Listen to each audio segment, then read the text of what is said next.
سلام دوستان عزیز. برای ساخت اکانت میریم اول روی تیک تاک و تیک تاک ما باش رو میزنیم روی پروفایل. بعد اینجا اکانت ما عوض میکنیم، اینجا روی ایران میزنیم، اینجا هست روی همین لوکیشنش فقط عوض میکنیم، همین که ایران هست عوض میکنیم، ایران، افغانستان و پاکستان و نمیدونم شهرهای دیگه هم که چی هست.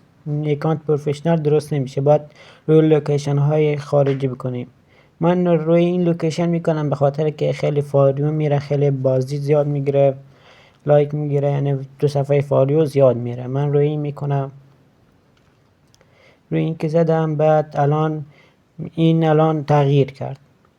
خب الان روی جیمیل میزنم. جیمیل ما چی میکنم؟ آن روی نوید میزنم.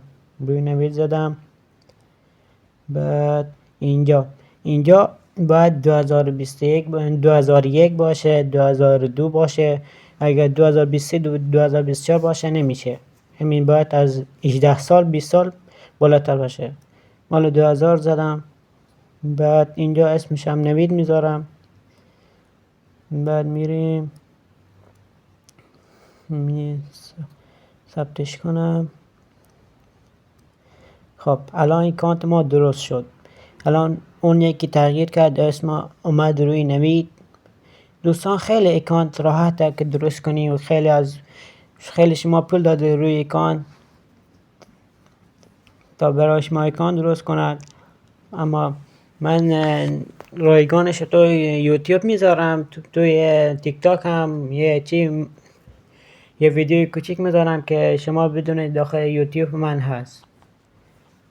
خب الان میریم روی گزینه میزنیم، روی شناخته میزنیم اونجا. بعد اینجا تیک تاک استودیو میزنیم. بعد میبینیم نگاه همه لوکیشناش درسته، همه لوکیشن ها نگاه همه شون درست هست.